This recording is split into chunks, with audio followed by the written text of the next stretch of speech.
तो कुल मिलाकर शिवसेना टूटने के कगार पर है। शिवसेना के बागी विधायक कह रहे हैं कि एनसीपी इसकी सबसे बड़ी वजह है। एनसीपी तो क्या शिवसेना में बगावत की स्क्रिप्ट एनसीपी ने लिखी है? क्या शरद पवार का प्लान ये था कि महाराष्ट्र में शिवसेना को कमजोर किया जाए ताकि राज्य में उनकी पार्टी सबसे मजबूत विकल्प के तौर पर रहे? क्या महाराष्ट्र की राजनीति को शरद पवार ने एनसीपी बनाम बीजेपी बनाने का दांव चला है? क्या उद्धव ठाकरे को सरकार का चेहरा बनाकर पावर की चाबी जो है वो खुद पवार ने अपने पास रख ली थी? ये वो तमाम सवाल है जिसका जवाब तलाशना है। राजनीति में एक घटनाक्रम के पीछे कई तरह की वजह होती है और एक घटनाक्रम का असर कई तरह से होता है। 2.5 साल देख लीजिए जो बीते हैं। शिवसेना के विधायकों की शिकायत है कि सरकार में सिर्फ एनसीपी की चलती है। मुख्यमंत्री उद्धव ठाकरे हैं, उनकी बात नहीं सुनते हैं, उपलब्ध नहीं रहते हैं। वर्षा बंगले के दरवाजे शिवसैनिकों के लिए बंद है, एनसीपी और कांग्रेस के विधायकों के लिए हमेशा खुले रहते हैं। तो क्या उद्धव ठाकरे को शरद पवार ने सोची समझी रणनीति के तहत एक मोहरा बनाया था? रिपोर्ट देखिए।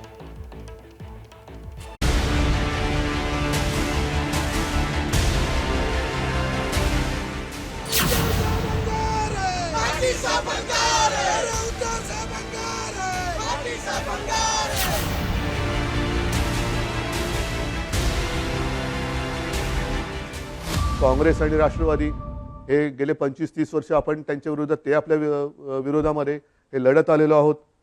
मग त्याच्यानंतर हे जे काय घडलं हे सर्वांना माहिती आहे की काँग्रेस आणि राष्ट्रवादीने विशेषतः पवार साहेबांनी ती एक बैठक आमची तिन्ही पक्षाची झाली।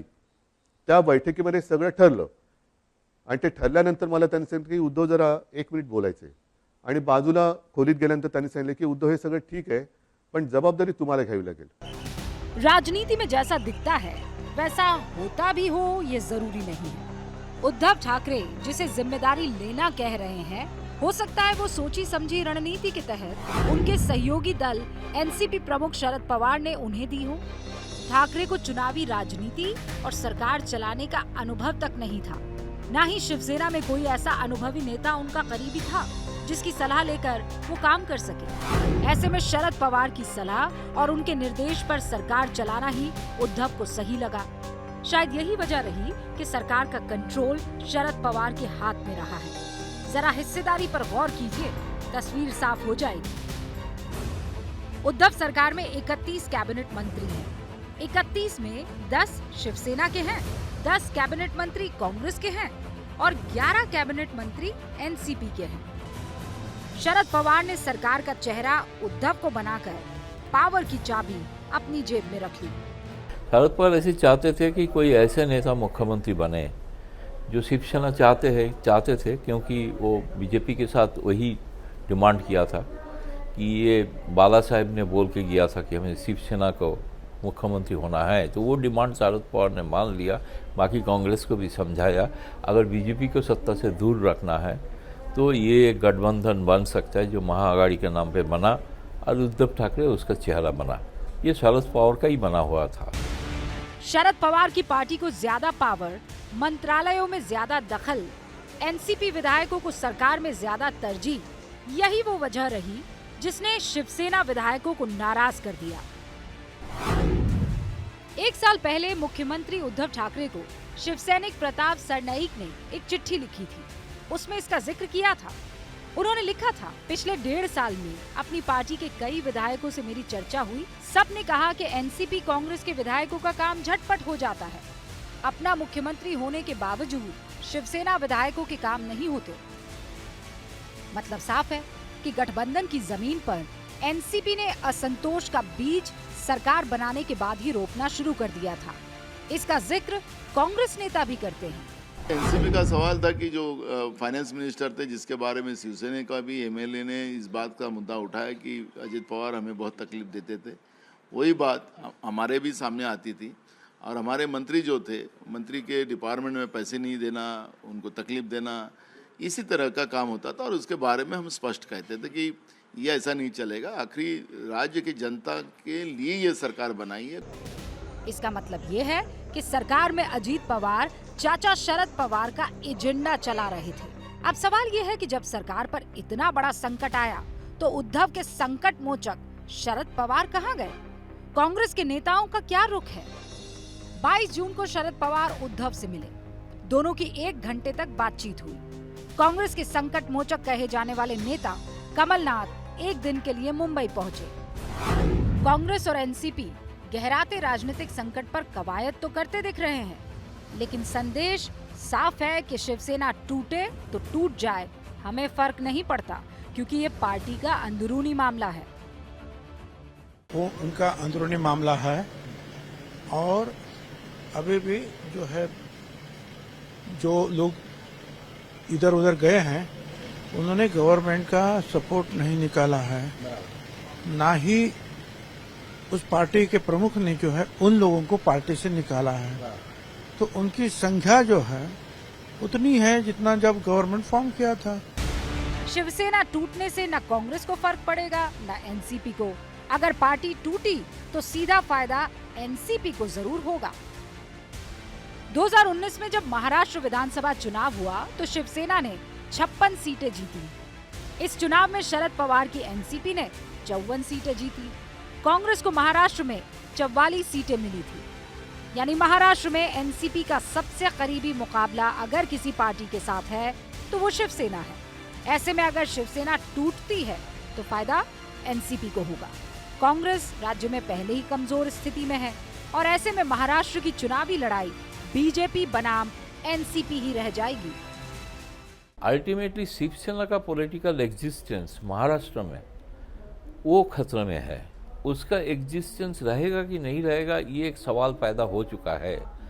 इसलिए इसका जो मराठा जो जितना वोट बैंक है, ये अगर मराठा वोट बैंक कांग्रेस और एनसीपी के बीच में कितना हो और एनसीपी डायरेक्ट बीजेपी के साथ कन्फ्रंट करे, ये पॉलिटिकली शरद पवार को सूट करता है। लेकिन एक सत्ता राष्ट्रपति चुनाव का पहले एक सत्ता चले जाना, ये तो लिए अपोजिशन के लिए सबसे बड़ा झटका है ना। अगर नतीजों को क्षेत्र के हिसाब से देखा जाए तो मराठवाड़ा, ठाणे, कोंकण और मुंबई में शिवसेना को एनसीपी से ज्यादा बढ़त मिली थी। मराठवाड़ा में शिवसेना ने 12 और एनसीपी ने 8 सीटें जीती थी। ठाणे कोंकण में शिवसेना ने 15 और एनसीपी ने 5 सीटें जीती थी। मुंबई में शिवसेना ने 14 और एनसीपी ने 1 सीट जीती थी। ठाणे क्षेत्र में शिवसेना का जनाधार बढ़ाने वाले एकनाथ शिंदे ही हैं। अगर शिवसेना टूटी तो मुंबई रीजन की ही मजबूत पार्टी बनकर रह जाएगी, क्योंकि 23 जून की दोपहर हुई बैठक में जो 13 विधायक मौजूद रहे उनमें ज्यादातर मुंबई रीजन से ही चुनाव जीते हैं। अब समझा जा सकता है कि सरकार में सबसे बड़ी हिस्सेदार और सहयोगी एनसीपी इस संकट को शिवसेना का अंदरूनी मामला क्यों बता रही है।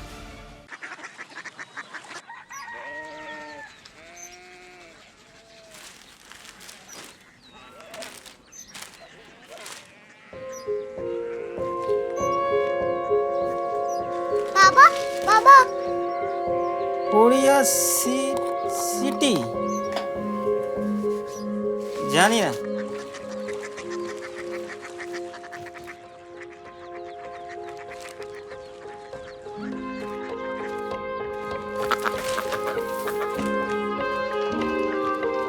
Korea city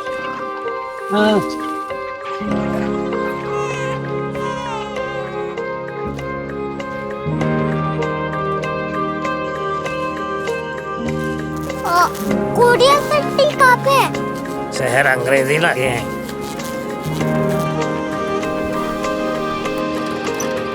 Korea city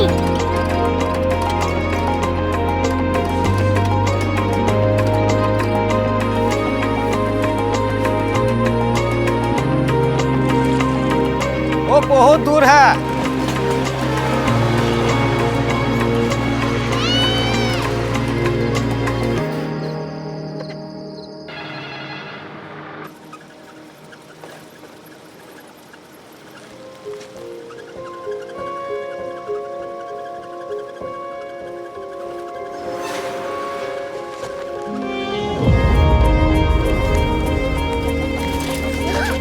Korea city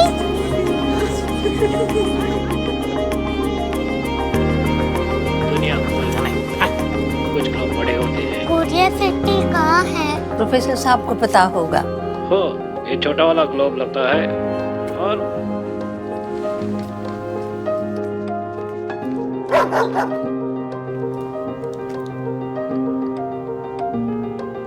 पता नहीं, मेरी बेटी से जाके मिल लो, शायद उसे मालूम हो।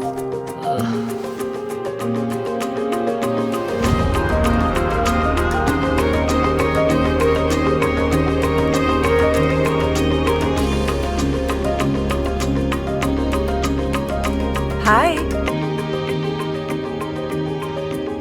बाबा ने भेजा है। Come here. Korea city.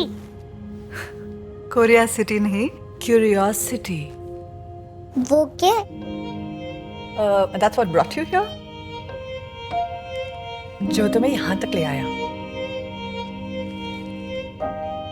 Curiosity.